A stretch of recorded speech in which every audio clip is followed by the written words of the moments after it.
नमस्कार, मैं हूं श्वेता सिंह और आप देख रहे हैं खबरदार। आज खबरदार में हम प्रतिशोध की बात करेंगे। कल जब हम बात कर रहे थे तो उस बलिदान की बात कर रहे थे, लेकिन ये नया भारत है, ये पल भर में पलटवार करने की क्षमता रखता है। जिस तरीके से आज कश्मीर घाटी में आतंक का एक टॉप कमांडर मार गिराया गया, ये बहुत बड़ा संकेत है आतंकवादियों के लिए भी और आतंक को पालने पोसने बड़ा करने वाले पाकिस्तान के लिए भी। कल भारत के वीर सपूतों की शहादत की बात हो रही थी, आज उस शहादत के प्रतिशोध की बात हम कर रहे हैं।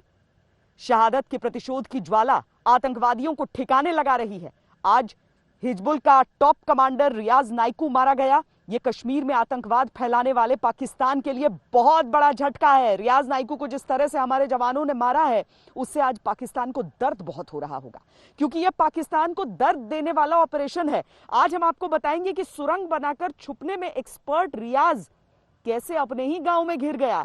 रियाज नाइकू के खात्मे की पूरी इनसाइड स्टोरी आज हम आपको दिखाएंगे। दरअसल हंदवाड़ा में जिस तरीके से दो अलग अलग एनकाउंटर्स हुए थे, उसमें हमने भारतीय सेना, सीआरपीएफ, जम्मू कश्मीर पुलिस, इन सब के कुल मिलाकर 8 वीरों को खो दिया था। लेकिन उन वीरों को खोने के बाद की जो तस्वीरें हैं, वो देख लेना बहुत ज्यादा अहम हो जाती हैं। हंदवाड़ा से सीधा सीधा तो रियाज नाइकू का कोई लेना देना नहीं था, लेकिन रियाज नाइकू के खात्मे और रियाज नाइकू के साथ साथ उसके एक और साथी के खात्मे से सिर्फ एक चीज स्पष्ट होती है कि जब जब आतंक का सर उठेगा, तब तब उसके खात्मे की तैयारी भी हम कर लेंगे। पुलवामा में बड़े आतंकी कमांडर रियाज नाइकू को जब मार गिराया गया, हिजबुल मुजाहिदीन का कश्मीर प्रमुख रियाज नाइकू 2016 में मारे गए आतंकी बुरहान वानी के बाद इसी संगठन का सबसे खूंखार आतंकी माना जाता था। बुरहान वानी ने जिस तरह कश्मीर में आतंकवाद को फैलाया था, रियाज नाइकू भी आतंकी रिक्रूटमेंट में माहिर था। आज रियाज नाइकू के एनकाउंटर और रविवार और सोमवार को हुए हंदवाड़ा एनकाउंटर में आपस का कोई कनेक्शन नहीं है, लेकिन अपने सैनिकों के बलिदान से भारत बहुत गुस्से में है। आज 2 अलग अलग एनकाउंटर हुए। पुलवामा के बेगपोरा में एनकाउंटर में रियाज नाइकू अपने आतंकी साथी के साथ मार गिराया गया। रियाज नाइकू का खात्मा इसीलिए बहुत अहम है क्योंकि वो कश्मीर घाटी में कई बड़े आतंकी हमलों में शामिल था। उसकी मौत भारत के जख्म पर मरहम लगाने का काम करेगी।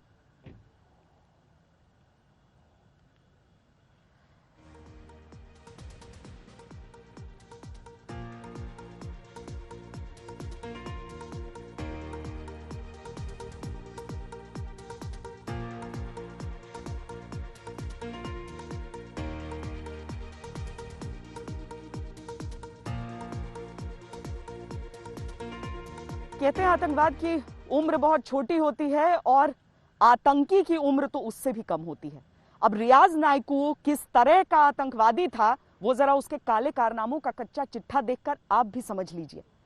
क्योंकि एक तरह से हम समझें तो सबसे लंबे समय तक भागने में कामयाब रहने वाला, छिपने में कामयाब रहने वाला आतंकी कमांडर जरूर था ये। हिजबुल मुजाहिदीन का Kashmir chief Riyaz Naikoo A++ category का आतंकी माना जाता था। 2018 में 10 मोस्ट वांटेड आतंकियों की सेना की लिस्ट में उसका नाम भी था। अवंतीपुरा के पुलिस रिकॉर्ड में रियाज नाइकू की पहली एंट्री 6 जून 2012 को हुई थी। वो मई 2012 में अपने घर से गायब हुआ था। रियाज नाइकू पर 11 केस दर्ज थे, उस पर 12 लाख रुपए का इनाम था। आतंक विरोधी अभियानों से दूर रहने के लिए रियाज नाइकू पुलिस वालों को धमकी देता था। पुलिस कांस्टेबल आशिक हुसैन की हत्या और कुलगाम में 6 मजदूरों की हत्या कराने जैसी वारदातों में रियाज नाइकू शामिल था। रियाज नाइकू ने अपने कई ऑडियोज और वीडियोज से पाकिस्तानी प्रोपेगेंडा फैलाया था। वो युवाओं का ब्रेन वॉश करके उन्हें आतंक के रास्ते पर धकेलने में एक्सपर्ट बन गया था। लेकिन आतंक के एक्सपर्ट हमेशा अपने अंतिम अंजाम तक पहुंच ही जाते हैं। रियाज जैसे आतंकियों का एक ही अंत होता है और वो होता है मौत। रियाज नाइकू हिजबुल मुजाहिदीन का चीफ कमांडर था पूरे जम्मू कश्मीर स्टेट के लिए। कल हम लोग मॉर्निंग इंटेलिजेंस कर रहे थे और आज जब सर्च शुरू हुआ था, दोनों साइड से क्रॉस फायर ही मारा गया है।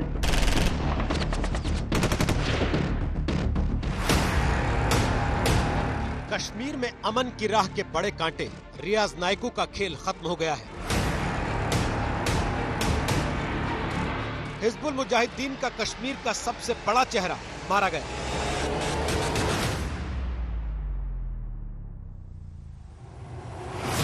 सुरक्षा बलों के साथ उसका एनकाउंटर उसके गांव पुलवामा के बेगपोरा में हुआ, जहां उसके एक साथी के साथ A++ कैटेगरी के आतंकवादी रियाज नायकू को ढेर कर दिया गया। जम्मू कश्मीर में हिजबुल मुजाहिदीन का प्रमुख कमांडर रियाज नायकू सेना और सुरक्षा बलों के साथ एक मुठभेड़ में मारा गया है। रियाज नायकू पर 12 लाख की राशि का इनाम था और वो जम्मू कश्मीर में हिजबुल मुजाहिदीन के लिए नंबर 1 कमांडर था। कई सालों से सुरक्षा बलों और पुलिस को रियाज नायकू की तलाश थी। बुरहान वानी के मारे जाने के बाद उन्हें हिजबुल मुजाहिदीन की कमान दी गई थी और लगातार वो लोगों के साथ सोशल मीडिया के जरिए संपर्क में रहते थे। 5 मई की रात रियाज नायकू के अपने गांव आने की पुख्ता खबर सुरक्षा बलों को मिली थी। फोन की बातचीत के आधार पर नायकू के बेगपुरा आने की सूचना हासिल हुई थी। इसके बाद सुरक्षा बलों ने आधी रात को 2 बजे तक इलाके को घेर लिया।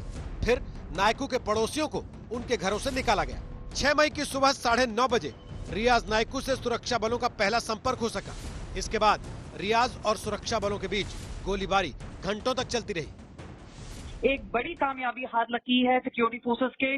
रियाज नायकू मारा गया है। रियाज नायकू हिजबुल मुजाहिदीन का चीफ कमांडर था पूरे जम्मू कश्मीर स्टेट के लिए, और ये मैं 2012 से ये एक्टिव मिलिटेंट था और लास्ट 3 ईयर से HM का चीफ था। और इसको कल हम लोग मॉर्निंग में कल इसको फोन कर लिए थे और आज जब सर्च शुरू हुआ था दोनों साइड से क्रॉस फायर ही मारा गया है। इसके साथ इसका एक और एसोसिएट मिलिटेंट है, एक्टिव मिलिटेंट भी मारा गया है। रियाज नायकू हिजबुल मुजाहिदीन के उन कमांडर्स में से था जिसने कई साल तक सुरक्षा बलों से आंख मिचौली की।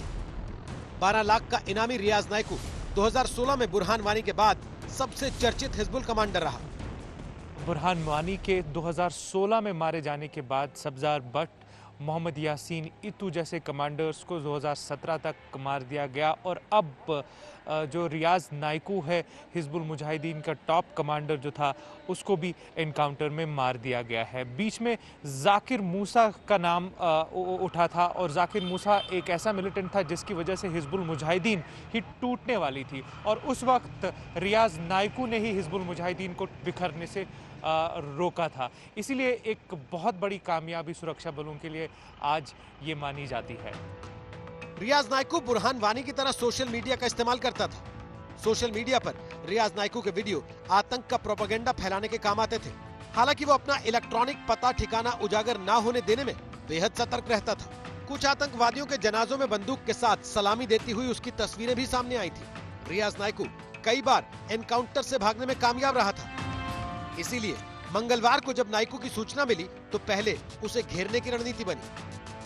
किसी आतंकी का खात्मा एक कदम है, अगला कदम होता है कि स्थिति को बेकाबू न होने दिया जाए।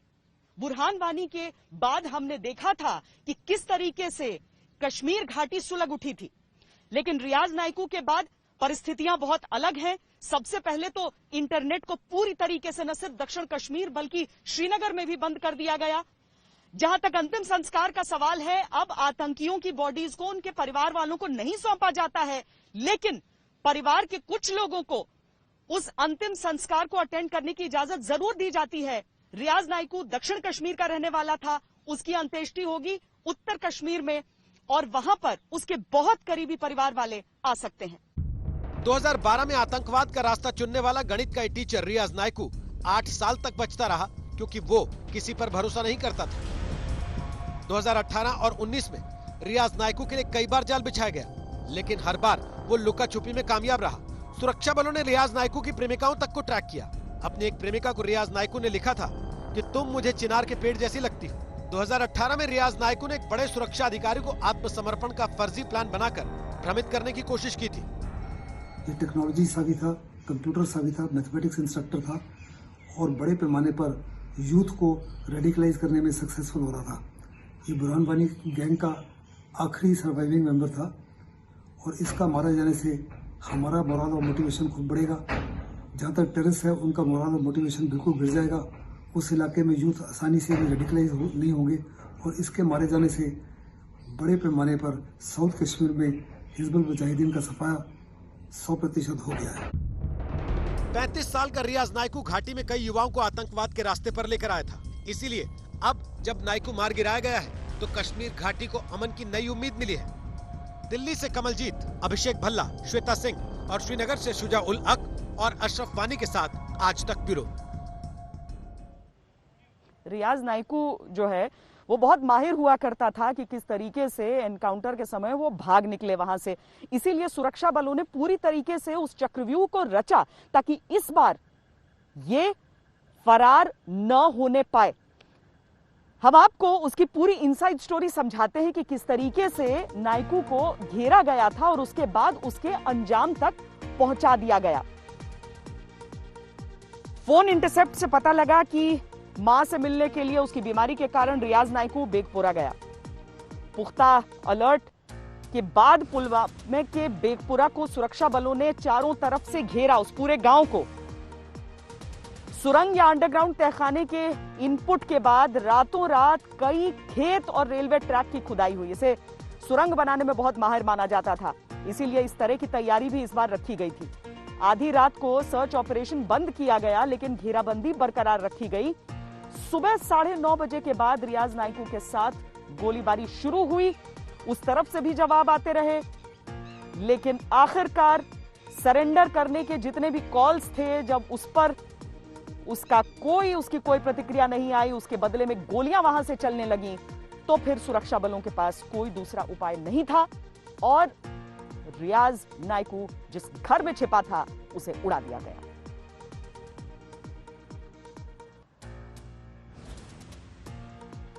अमूमन ये देखा जाता है कि कभी भी अगर कोई आतंकी कहीं पर छिपा होता है तो उसकी सुविधा के लिए, उसको छुपाने के लिए, उसको भगाने के लिए पत्थरबाज सामने आ जाते हैं।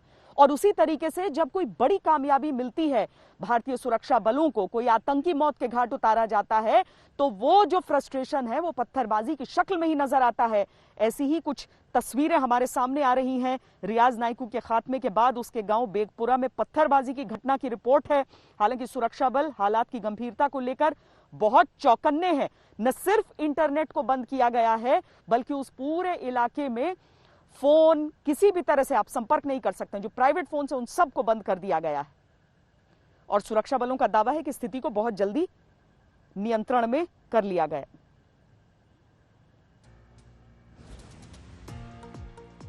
लेकिन एक तरफ ये पत्थरबाजी की घटनाएं चलती रहती हैं, जो लोग ये नहीं देख पा रहे हैं कि उनके भविष्य को अंधकार में डालने वाले व्यक्ति को जहन्नुम पहुंचाया गया है, उस आतंकी को जहन्नुम पहुंचाया गया है जिसके हाथ उस स्कूलों को जलाने के दोषी हैं जिसमें कश्मीर का भविष्य संवर सकता था। लेकिन शायद इसमें थोड़ा सा समय लगे। आतंकवादियों को भी उनके अंजाम तक पहुंचाना है और कश्मीर को आगे का सही रास्ता दिखाना है। लेकिन हम आपको अब कुछ अलग तस्वीरें दिखाते हैं उस गाजीपुर की, जिसने अपने शहीद के अंतिम संस्कार के लिए जब वो इकट्ठा हुए तो वहां पर किस तरीके की तस्वीरें हमारे सामने थी, वो आप देख सकते हैं। यूपी के गाजीपुर में कुपवाड़ा हमले में शहीद अश्विनी कुमार को अंतिम विदाई दी गई। अंतिम विदाई में लोगों की भारी भीड़ उमड़ी। शहीद अश्विनी कुमार यादव को अंतिम विदाई देने के लिए लोगों का ये हुजूम उमड़ा। भारत माता की जय जयकार आप सुन सकते हैं पाकिस्तान मुर्दाबाद के नारों के साथ।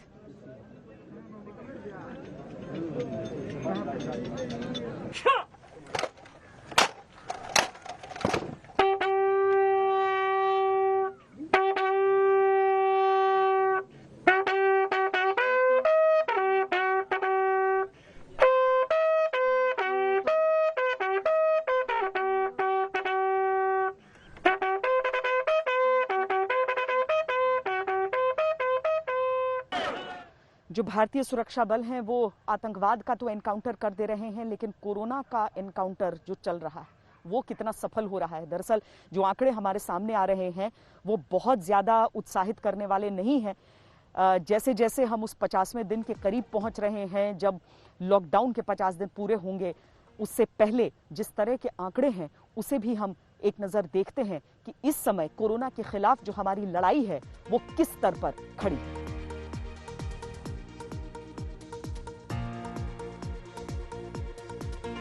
लगातार लॉकडाउन से भारत को ये उम्मीद जगी थी कि सब कुछ 16 मई तक नियंत्रण में आ जाएगा, 23 अप्रैल को नीति आयोग ने यह अनुमान लगाया था, लेकिन फिलहाल जो हालात हैं उनमें ऐसा होता नहीं दिख रहा। भारत में कोरोना के केस 50,000 के करीब पहुंच चुके हैं। पिछले कुछ दिनों से हर रोज 2,000 से ज्यादा केसेस सामने आने लगे हैं। कई बार नए मामलों की संख्या 3,000 तक पहुंच रही है। ऐसे में 16 मई वाला प्रोजेक्शन जमीनी हकीकत से दूर नजर आ रहा है। पिछले 15 दिनों का गणित बहुत चिंताजनक है। पिछले 15 दिन में 62.8% मामले सामने आए हैं, यानी संक्रमण के मामले बहुत कम समय में बढ़ गए हैं। पिछले 15 दिनों में पॉजिटिव केस की दर भी 3.8 से 4.4% तक है। पिछले 15 दिनों में 70% से भी ज्यादा मामले पंजाब, महाराष्ट्र और गुजरात में रिकॉर्ड किए गए। इसके साथ ही आंध्र प्रदेश, उत्तर प्रदेश, दिल्ली और तमिलनाडु में भी संक्रमण की रफ्तार ज्यादा रही है। और एक बड़ी चिंता की बात यह भी है कि भारत में हर रोज जो नए मामले आ रहे हैं और जो लोग ठीक हो रहे हैं उनके बीच का फासला बढ़ रहा है। ये शुभ संकेत नहीं है। लॉकडाउन के शुरुआती 40 दिनों का विश्लेषण करने पर यह पूरी तस्वीर और साफ हो जाएगी। हमारी डेटा इंटेलिजेंस यूनिट ने लॉकडाउन के 40 दिनों के असर को डिकोड किया है।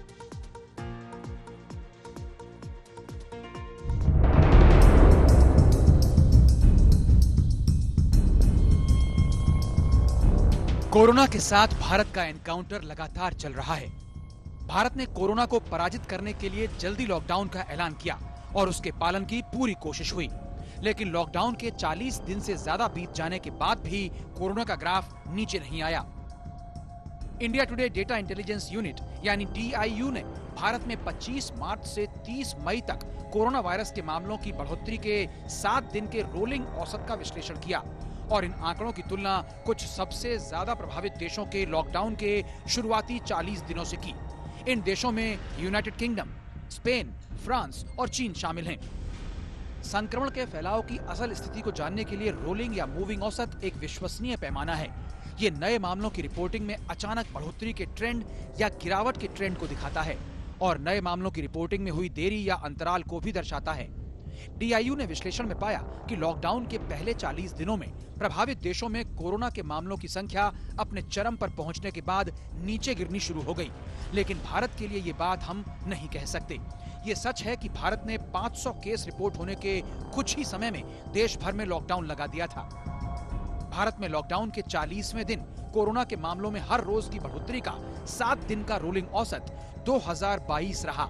इसका मतलब ये है कि आखिरी एक हफ्ते में भारत में हर रोज 2022 नए केस जुड़े।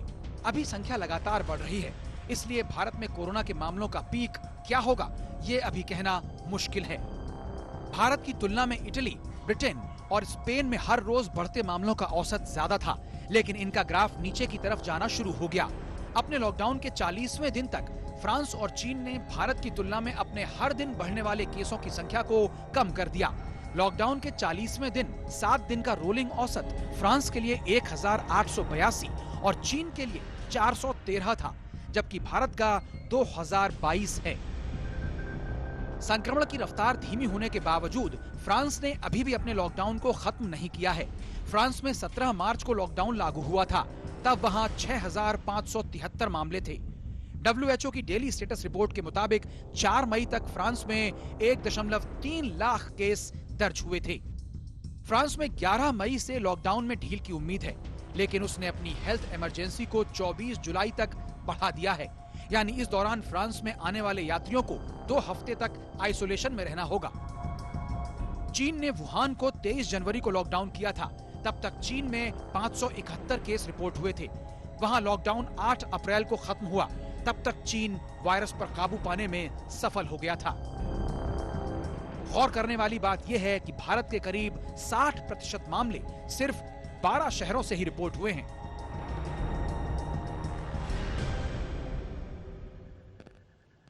ये आंकड़े सचेत करने के लिए होते हैं, ये आंकड़े हतोत्साहित होने के लिए नहीं होते हैं। वैसे जो अच्छा आंकड़ा है वो दिखाने से पहले जरा हम एक और चिंताजनक आंकड़ा आपके साथ शेयर कर लेना चाहते हैं कि कितने लोग रोज संक्रमित हो रहे हैं और कितने जो हैं वो ठीक हो रहे हैं। इन दोनों के बीच का जो फासला है ना वो जरा बढ़ रहा है। आप इस ग्राफिक्स के जरिए इसे समझिए कि डेली जो नए केस हैं वो 3,900 और डेली जो लोग रिकवर हो रहे हैं वो 1,020। आप शुरुआत के पॉइंट से देखिएगा तो वो बहुत ज्यादा फासला नहीं था और आज की तारीख में जाकर ये फासला बहुत ज्यादा हो गया है और ये बहुत अच्छे संकेत नहीं है कोरोना के खिलाफ जो हमारी लड़ाई चल रही है उसे लेकर। लेकिन 40 दिन का हिसाब हम आपको दिखा रहे हैं। इसका एक दूसरा पक्ष भी है। लॉकडाउन वाली रणनीति जो है वो भारत की चल पा रही है या नहीं चल पा रही है, इसे एक हम दूसरी स्टडी के नजरिए से भी आपको समझाते हैं। ये जो स्टडी है वो की है मुंबई के international institute for population sciences ने। उसमें पाया है कि अगर लॉकडाउन नहीं किया गया तो अब तक देश में घातक कोरोना से 4,30,000 से ज्यादा लोग संक्रमित हो गए होते और 33,000 लोगों की मृत्यु हो चुकी होती। IIPS ने अनुमान लगाया है कि अगर लॉकडाउन लागू नहीं किया गया होता तो अप्रैल के आखिर तक देश में एक्टिव कोरोना वायरस केस की कुल संख्या 2.5 लाख हो गई होती और 4 मई तक ये संख्या 4 लाख के आंकड़े को पार करके बहुत आगे निकल गई होती। ये स्टडी IIPS के निदेशक और वरिष्ठ प्रोफेसर KS जेम्स की निगरानी में हुई है। स्टडी से पता चलता है कि कोरोना के जितने केस सामने आने का अनुमान था उसके अनुसार जो मामले असल में सामने आए उनके बीच का अंतर समय के साथ बढ़ता गया। इसी तरह जितनी मौतों का अनुमान था और जितनी मौतें हुई हैं उनके बीच भी बड़ा अंतर देखा गया। स्टडी के अनुसार अगर लॉकडाउन न होता तो 3 मई तक देश में 34,319 मौतें हो गई होती, लेकिन 3 मई तक असल में मौतों का आंकड़ा 1,304 रहा। इस अंतर की वजह है संपूर्ण लॉकडाउन और रोकथाम के दूसरे उपाय।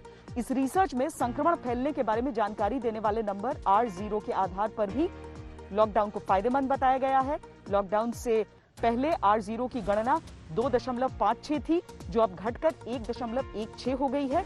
आसान भाषा में अगर हम समझाएं तो इसका मतलब है कि लॉकडाउन से पहले कोरोना का एक मरीज 2 से ज्यादा लोगों को संक्रमित कर रहा था, लेकिन अब यह आंकड़ा घटकर 1 व्यक्ति तक पहुंच गया है। आने वाले दिनों में इसका रिप्रोडक्शन नंबर और कम हो सकता है।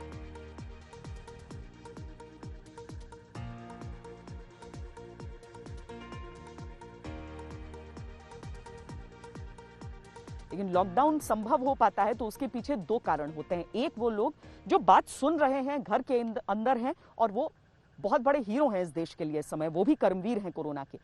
और दूसरे लोग वो जो बाहर निकलना चाहते हैं लेकिन उन्हें अंदर जो लोग वापस भेजते हैं, या तो समझा बुझाकर या फिर अपना खौफ दिखाकर।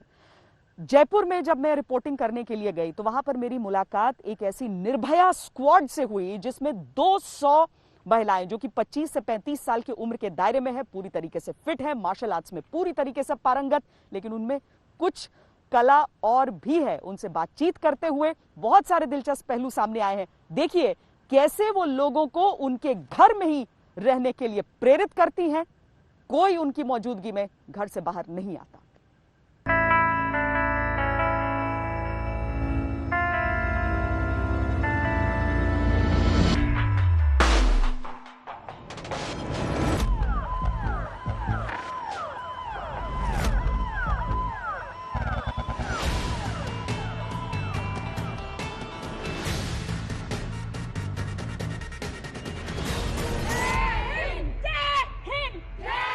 देश के लिए बहुत कठिन समय चल रहा है। समय कोरोना का है, संक्रमण का है, इसीलिए बहुत सारे इलाकों में हम देखते हैं कि लोग कहीं बाहर निकल जाते हैं, कहीं उल्लंघन करते हैं।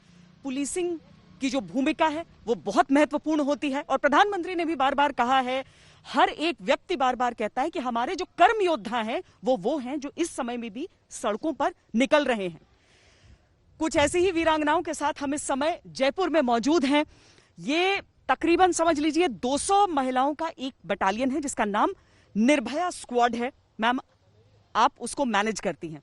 सुनीता मीना जी, क्या क्या कर सकती हैं ये सब?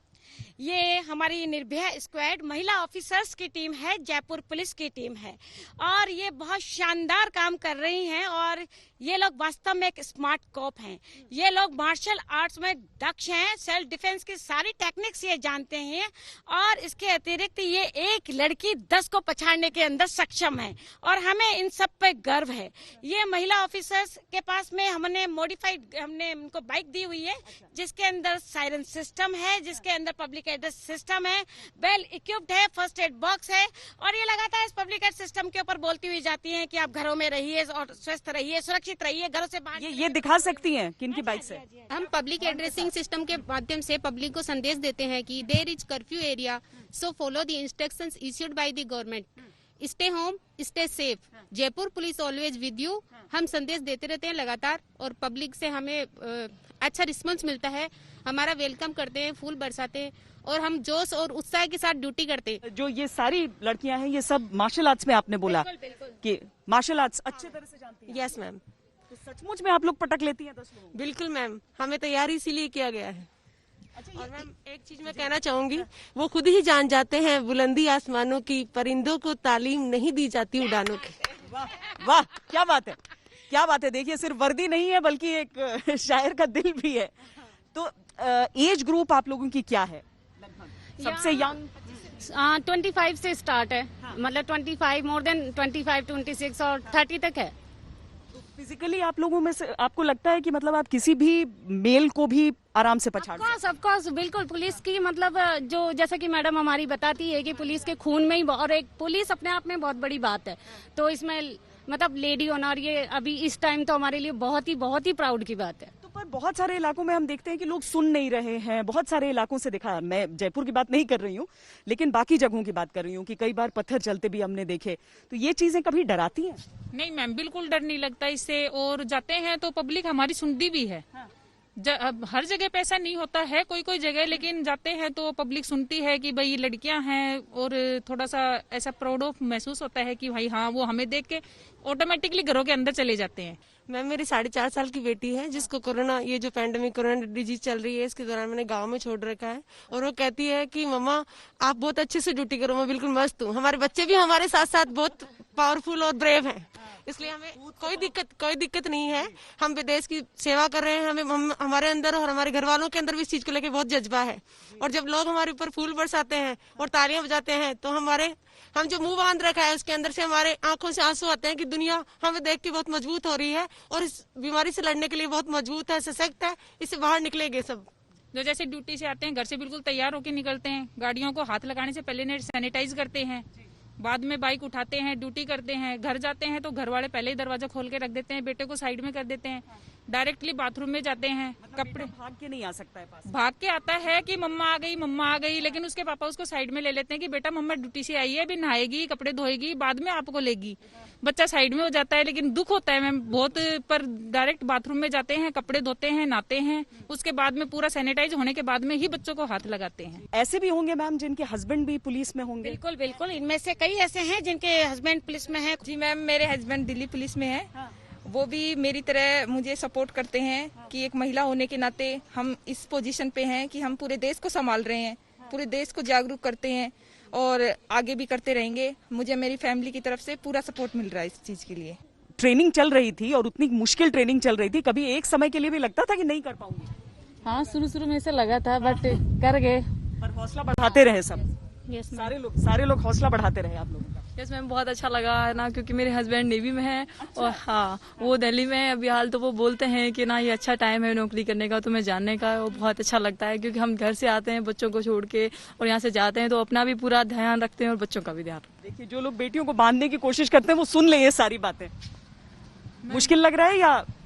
मुश्किल तो नहीं लग रहा मैम, तो रूटीन हो गया, 1 महीने से यही चल रहा है। घर जाते हैं, नहाना, हेलमेट धोना, जूते तक धोना, सारे गाड़ी सैनिटाइज करना, फिर बाद में बच्चों के पास जाना।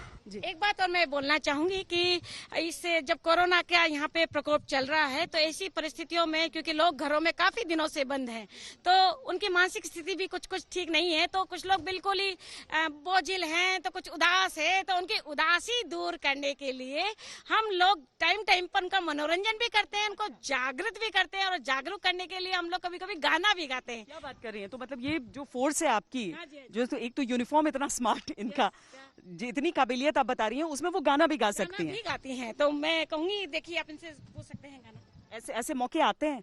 हाँ, ऐसे मौके आते हैं जब लोग बहुत ज्यादा पजल्ड हैं, कई लोग घरों में हैं और वो सोचते हैं उनके मतलब नीरस सा हो रहा है सब कुछ। तो क्या करते, क्या गाती हैं अगर गुनगुना सके हमारे लिए? हाँ बिल्कुल मैम, मैं 2 लाइनें गाने चाहूंगी जिसके माध्यम से हम लोग उनको अवेयर भी करते हैं। महामारी है कोरोना, कुछ भी तुम करो ना, बैठो घरों में अंदर, किसी और से डरो ना। महामारी है कोरोना, कुछ दिन की बात है प्यारे, सब बैठो न्यारे न्यारे, कोई नियम न तोड़ो, सरकार के वो सारे, साबुन से हाथ धो लो, कोई फिक्र करो ना, बैठो घरों में अपने, किसी और से डरो ना। कि है समय नदी की धार की सब बह जाया करते हैं, है समय बड़ा तूफान की प्रबल पर्वत झुक जाया करते हैं, पर कुछ बिरले लोग ऐसे होते हैं जो इतिहास बनाया करते हैं, इतिहास बनाया करते हैं। ये सब निर्भया स्क्वाड की लड़कियां एक इतिहास बना के रहेंगी इस कोरोना की जंग में। न केवल हम जीतेंगे बल्कि पूरी जनता को हम जिताने में अपना अहम योगदान देंगी। हमें है विश्वास, हमें है विश्वास, हमें है विश्वास, हम होंगे कामयाब एक दिन। जय हिंद, जय हिंद, जय हिंद, जय हिंद, जय हिंद, जय हिंद। कि बलिदान आप भारत में एक ढूंढने जाएंगे ना, आपको ऐसी अनगिनत कहानियां मिलेंगी, और ये अनगिनत कहानियां ही बताती हैं कि भारत क्यों कोरोना के खिलाफ इस लड़ाई में सफल होगा। कैमरा पर्सन सैयद मोहसिन के साथ श्वेता सिंह, जयपुर आज तक। दरअसल अगर आपके पास हौसला हो तो आधी जंग आप वैसे ही जीत लेते हैं। तो इनकी स्पिरिट्स इतने ऊंचे हैं कि ये इस हिम्मत के साथ इस लड़ाई को जीत रही हैं, क्योंकि जहां पर ये पेट्रोलिंग कर रही थी ये जयपुर का सबसे संक्रमित रामगंज का इलाका है। बहरहाल एक तो है कोरोना के खिलाफ जो लॉकडाउन है, दूसरा है उस लॉकडाउन की वजह से जो अर्थव्यवस्था पर असर पड़ रहा है। अब अर्थव्यवस्था किस तरीके से चले, कैसे उसमें पैसे आए, तो एक तरीका उसका होता है राजस्व। एक तरीके से समझिए तो आज की तारीख में पेट्रोल और डीजल जो है वो अर्थव्यवस्था के सूखते गले को तर करने का काम कर रही हैं। उस पर टैक्स बढ़ाकर न सिर्फ केंद्र की तरफ से बल्कि अलग अलग राज्यों की तरफ से किस तरीके से आज की तारीख में भारत सबसे ज्यादा टैक्स लगाने वाला तेल पर बन गया है देश, ये रिपोर्ट भी देखिए।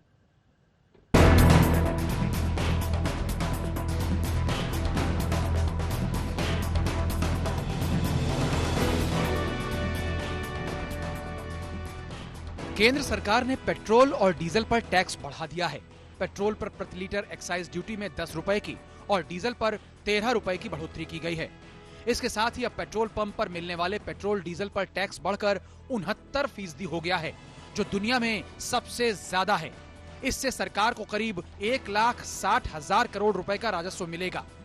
वैसे अंतर्राष्ट्रीय बाजार में तेल की गिरी हुई कीमतों का सबसे बड़ा फायदा सरकार और तेल कंपनियों को मिल रहा है, क्योंकि तेल का बेस प्राइस कम हुआ है और टैक्स बढ़ा है। बेस प्राइस में पेट्रोल को प्योरीफाई करने की लागत भी जुड़ी होती है। अगर ये कम होता है और सरकार टैक्स बढ़ाती है तो सरकार को मिलने वाला राजस्व और तेल कंपनियों को मिलने वाला हिस्सा बढ़ जाता है। 1 मार्च को बेस प्राइस 32 रुपए 61 पैसे प्रति लीटर था, जो 6 मई को 17 रुपए 96 पैसे प्रति लीटर आ गया। हालांकि सरकार ने कहा है कि एक्साइज ड्यूटी में बढ़त का ग्राहकों पर असर नहीं होगा, क्योंकि इस साल कच्चे तेल की कीमतें काफी कम हैं, इसलिए रेट नहीं बढ़ाए जाएंगे। लेकिन दिल्ली, पंजाब और उत्तर प्रदेश में पेट्रोल और डीजल के दाम बढ़ गए हैं। उत्तर प्रदेश में पेट्रोल की कीमतों में 2 रुपए और डीजल की कीमतों में 1 रुपए की बढ़ोतरी हुई है। दूसरी तरफ दिल्ली सरकार द्वारा टैक्स बढ़ाने से डीजल के दाम 7 रुपए 10 पैसे प्रति लीटर और पेट्रोल के दाम 1 रुपए 60 पैसे प्रति लीटर बढ़ गए हैं। पंजाब में भी डीजल और पेट्रोल के दाम 2-2 रुपए बढ़ गए हैं। भारत के अलावा सिर्फ फ्रांस, जर्मनी, इटली और ब्रिटेन ही ऐसे देश हैं जहां ईंधन पर टैक्स 60% से ज्यादा है। फ्रांस और जर्मनी में ईंधन की मूल कीमत पर टैक्स 63% है, इटली में 64%, ब्रिटेन में 62%, स्पेन में 53%, जापान में 47%, कनाडा में 33% और अमेरिका में 19%। पिछले साल तक भारत में भी डीजल और पेट्रोल पर टैक्स 50% तक था, लेकिन अब ये बढ़कर 69% हो चुका है। असल में केंद्र और राज्य दोनों तरह की सरकारें अपना खजाना भरने के लिए तेल पर टैक्स लगाने का सहारा ले रही हैं। केंद्र सरकार ने इसके पहले मार्च महीने में ही पेट्रोल डीजल पर 3 रुपए लीटर तक टैक्स बढ़ा दिया था। एक बार फिर इसे बढ़ाया गया है ताकि कच्चे तेल की घटी कीमत का फायदा उठाया जा सके। आज तक ब्यूरो। एक तरफ पेट्रोल डीजल, दूसरी तरफ शराब की दुकानें, जहां पर कितना भी अधिक टैक्स लगा दिया गया है लेकिन लोगों की कतारें कम नहीं हो रही।